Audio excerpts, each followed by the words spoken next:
Today we're taking a tour of all the tanks in the fish cave. The big ones, the small ones, and all the tanks in between. Let's start with the in-between today.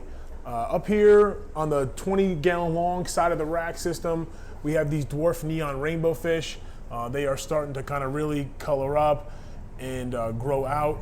As you can see here, the spawning mop, we're gonna get to that a little bit later because these guys have spawned for me. So it's really cool. We're going to take a look at that. There's going to be a lot of babies on this tour today. These calico plecos over here have been busy. I'm not sure if there's eggs in here again, but we have quite a few batches going on already. This tank right now is pretty much calico plecos and these dwarf neon rainbow fish. No crazy plans to add anything else. There's still a few of these juvenile calico plecos that aren't even full grown, but they are breeding. The plants in here are this Java fern windeloff, and then I'm not really sure what this is. I really love this. It's more like an algae than like a plant, but I like it. I'm not trying to get rid of it. Honestly, if I could culture that, I don't think it's has any negative effects, but really cool looking. And then this, I believe this is a type of bulb plant or a Pottengieten. It kind of dies back on me. It comes and goes, but not really sure what that is. If we keep it going along the 20-gallon longs here, this is mostly a L144A pleco grow out. There's a male. I had got him as a juvenile, and I believe he's a male based on the amount of bristles on his face. And then we got a few more grow outs that are still pretty small, definitely not sexable size yet. There's one more hanging over there. There's another guy or gal inside of there, but a ton of snails in this tank.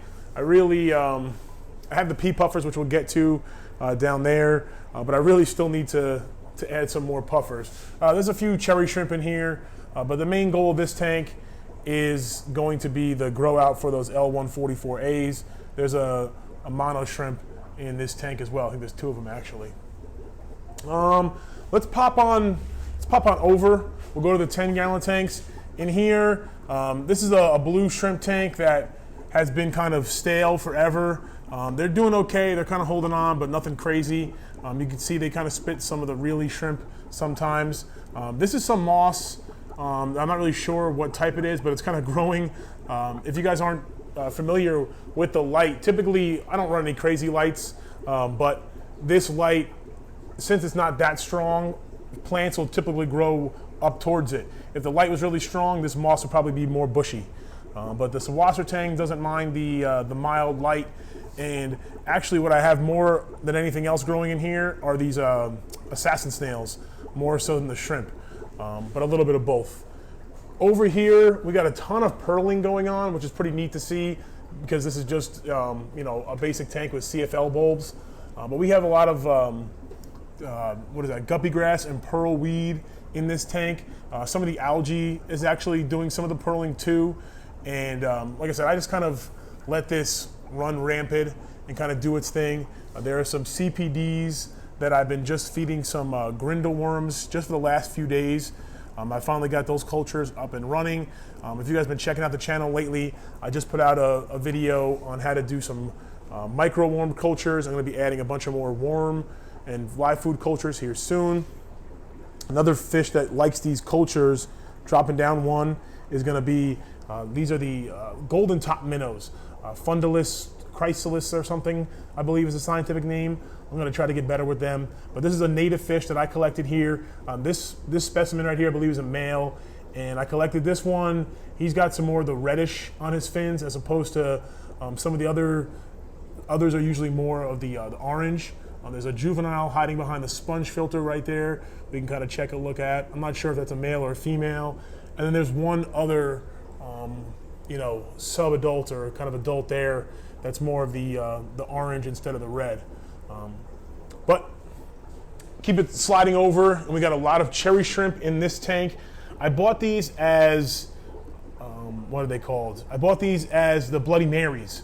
Now, I don't believe they're Bloody Marys, but they are very prolific. And as you can see, some of them get this nice kind of that dark red stripe, kind of like the yellowbacks get.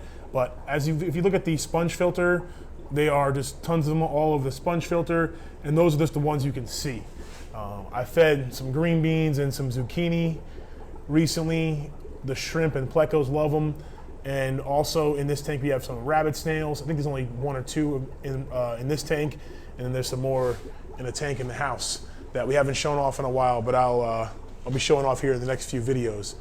Now this tank is one that I'm going to do probably a fuller deep dive into because of the flagfish in here, and also another tank that's been spawning recently.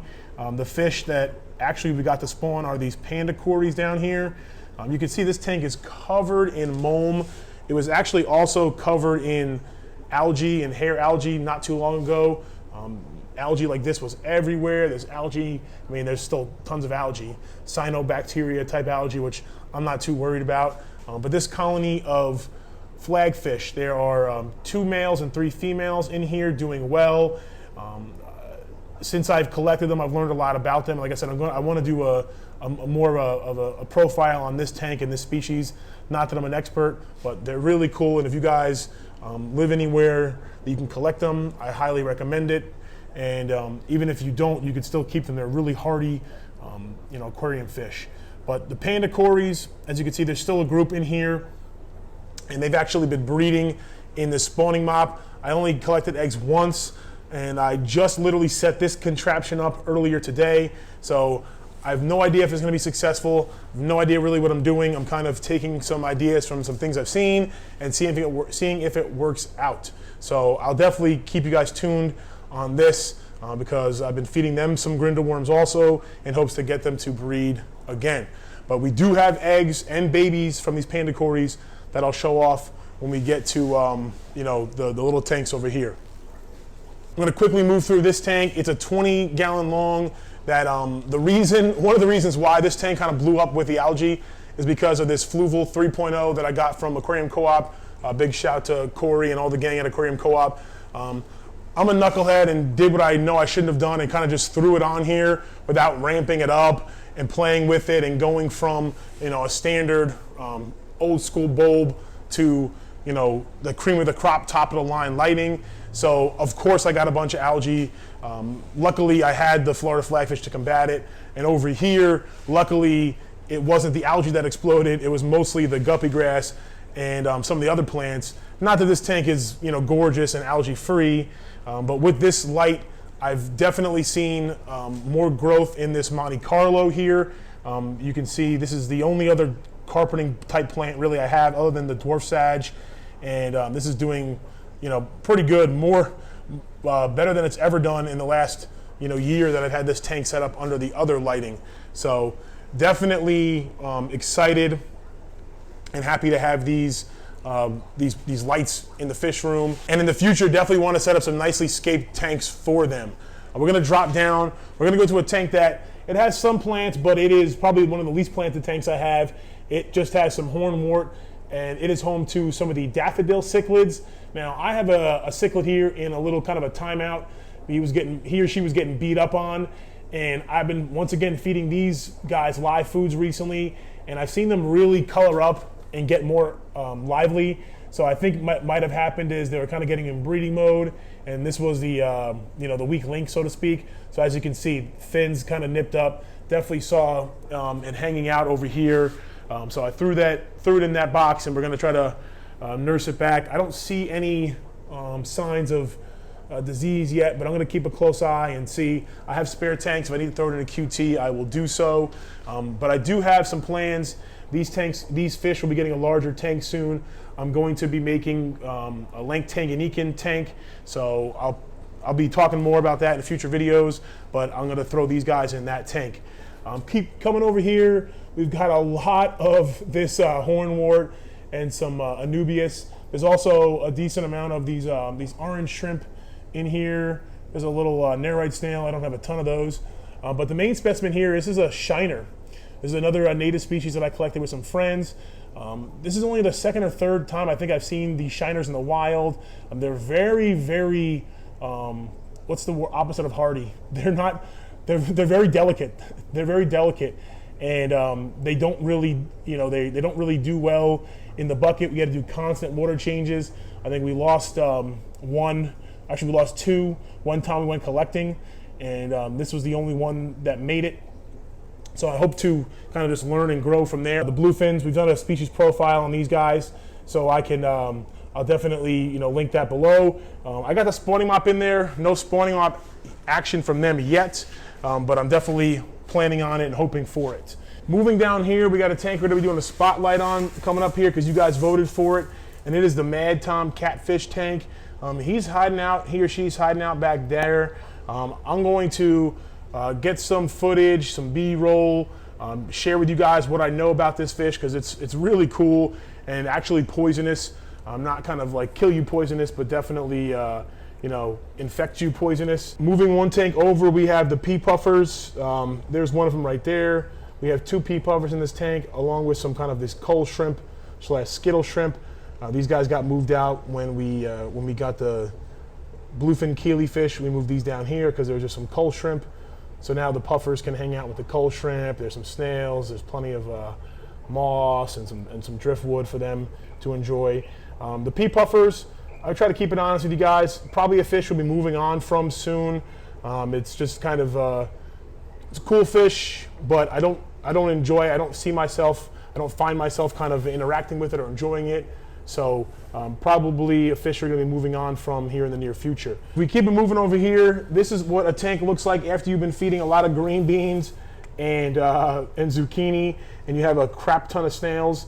So this tank is getting out of control as these snails get larger, and like I said, in order to upkeep the feed, it's been crazy. There's also some blue shrimp in here, but right now the snails, these blue mystery snails, when people tell you, be careful when you breed these things, that's the case. I did purposely breed them. This was literally just one clutch, and I found homes for a lot of them, and I plan to find homes for the others. Of all the tanks in this rack system, they're all on an auto water change, which you can check out in a link below. But this is one I do extra water changes on simply because of the amount I have to feed it. If we scoot over to this other 20-gallon long in the rack system, this is the tank that was never set up. As I set up all the tanks in the rack system, I never really set this one up. I just kind of threw these 2 plants in here, these 2 big Amazon swords, along with, it wasn't even substrate, just like mud and dirt, and these 2 pieces of driftwood, and left it alone as I set up all the other tanks. And a few months later, there was cherry shrimp everywhere because some cherry shrimper couple must have been in there, and they just started breeding and breeding and breeding. So ever since then, this tank has been just plenty of shrimp, a good amount of assassin snails as well. It stays pretty mucky and murky because, like I said, there's no cap. It's just kind of mucky and dirt. We can kind of see if I can zoom in here on the baby shrimp. These are all little tiny baby shrimp here on this piece of green bean.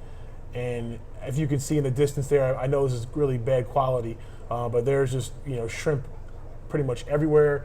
And I'm now realizing that part of why there's no quality is because this top of this tank is covered in duckweed.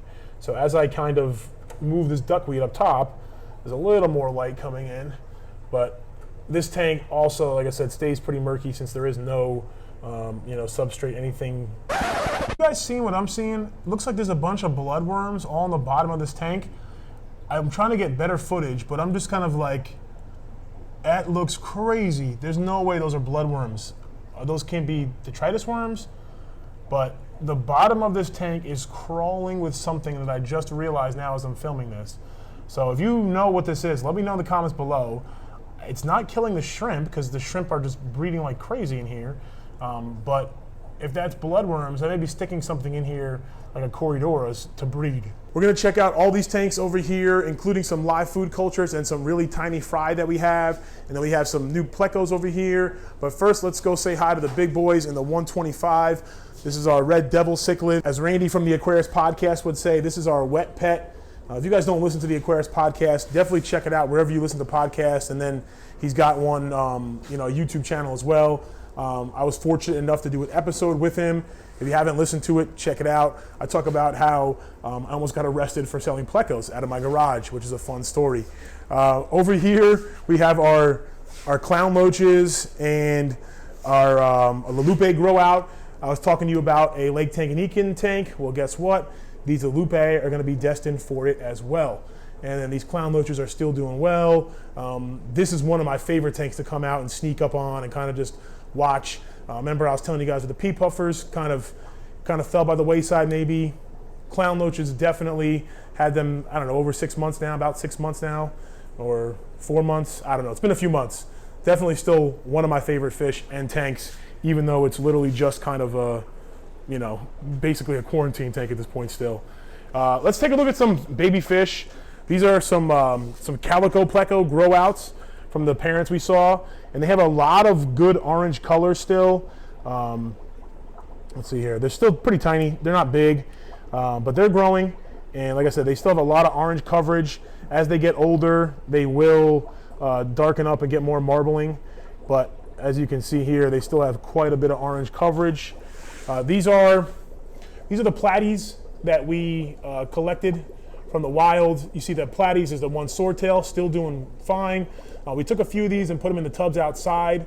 There is a melanistic gambusia. There's 1 or 2 of those in there, the guys with the black spots. It's really cool that I've been learning about those now that I've been collecting. Essentially, it's like a super male. I don't know all the specifics about it, but it's a really kind of, it's a male with a really good genes. And then we also have a little crayfish crawfish here.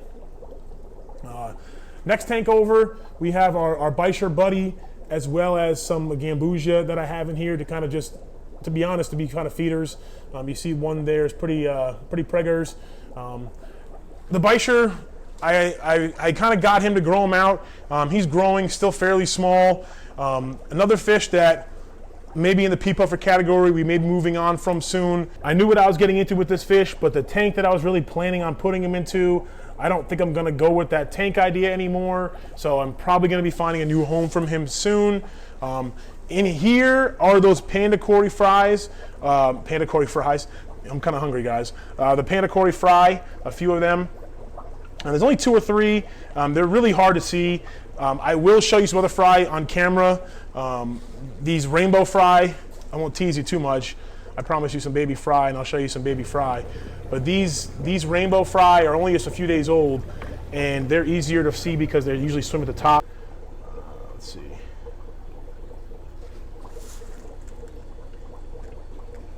You can see there's 2 of them over there. There's a few more in here. There's one right there.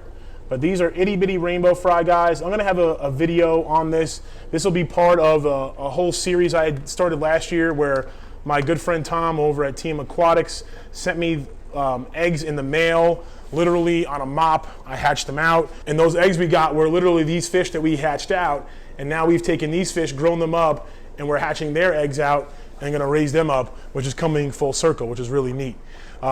We're gonna go backwards a little bit now. This is another tank of calico pleco grow outs. These guys are 1 batch smaller. We have a blackworm culture down here. The video is coming, I promise. We're also gonna do a video on some grindle worms. That's what this is, grindle worm cultures, guys. That looks like a nice snack for some fish here as soon as I'm done filming. And I think we covered that, so let's keep going this way to the 55 gallon. This tank, once again, is kind of like in a half status where it's set up, but I have a future plan to upgrade it to a 75. If you notice, some of the fish, harlequin rasboras and neon tetras, those are new additions, not to the fish cave, but to this tank. They were in the tank that I put the flagfish in. To make room for the flagfish, I moved the cardinal tetras and harlequin rasboras over here. I also had moved these albino cories out of here for a little bit, but to make room for the Mad Tom, I moved them back over here. There are a couple more grow out tanks for bristlenose plecos over here, and that's because I really want to focus on some bristlenose pleco breeding. And big shout out to a local guy I traded with. Finally got a mag pump. I'm going to be taking this sump with this mag pump and probably this kind of wet dry filter, hooking it up right here where these tanks are in some type of recirculating system to grow out fish. But for right now, I got a few batches of plecos in these tanks over here. There's a look at all the tanks in the fish cave. If you want to take a tour of my buddy's place, click right there. For more wild fish tank antics, click right there. As always, stay positive and stay passionate.